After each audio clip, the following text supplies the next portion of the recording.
ഉത്തർപ്രദേശിലെ ഭദേഹി ജില്ലയിൽ കടുത്ത മാനസിക വിഷമങ്ങളെ തുടർന്ന് ബാല്യകാല സുഹൃത്തുക്കളായ 2 പെൺകുട്ടികൾ ഒന്നിച്ച് ജീവനൊടുക്കാൻ ശ്രമിച്ചു.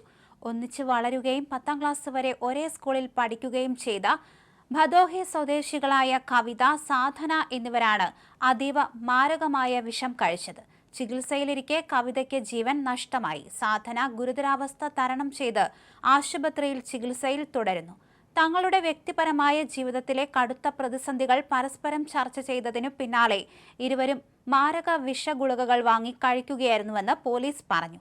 വ്യക്തിപരമായ ജീവിതത്തിലെ കടുത്ത പ്രതിസന്ധികളും വിഷമങ്ങളും പരസ്പരം ചർച്ച ചെയ്തതിനു പിന്നാലെ വെള്ളിയാഴ്ച ഇരുവരും സാധനയുടെ വീട്ടിലെത്തുകയും ധാന്യങ്ങൾ കേടുവരാതിരിക്കാൻ ഉപയോഗിക്കുന്ന അലുമിനിയം ഫോസ്ഫൈഡ് അടങ്ങിയ മാരക വിഷഗുളികകൾ വാങ്ങി കഴിക്കുകയും ചെയ്തു. കവിത 2 ഗുളികകളും സാധന 1 ഗുളികയുമാണ് കഴിച്ചത്. പ്രണയിച്ച വ്യക്തിയുമായി വിവാഹം നടത്തിക്കൊടുക്കാൻ കുടുംബാംഗങ്ങൾ വിസമ്മതിച്ചതിന്റെ കടുത്ത മാനസിക വിഷമത്തിലായിരുന്നു കവിത. സാധനയാകട്ടെ 2 മാസം മുൻപ് സ്വന്തം സമ്മതമില്ലാതെ വീട്ടുകാർ നടത്തിക്കൊടുത്ത വിവാഹത്തിന്റെ മനോവിഷമത്തിലും.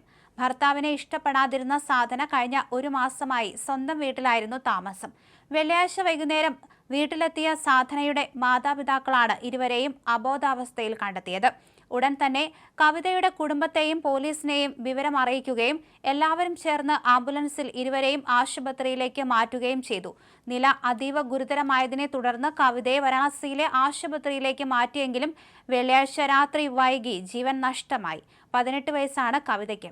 വാരാണസിയിലെ ആശുപത്രിയിലാണ് കവിത മരിച്ചത്. നിലവിൽ സാധനയുടെ ആരോഗ്യനില തൃപ്തികരമാണെന്ന് വാർത്താ ഏജൻസിയായ PTI റിപ്പോർട്ട് ചെയ്തു. 19 വയസ്സാണ് സാധനയ്ക്ക്. സംഭവത്തിൽ മജിസ്ട്രേറ്റിന് മുന്നിൽ സാധനയുടെ വിശദമായ മൊഴി പോലീസ് രേഖപ്പെടുത്തിയിട്ടുണ്ട്.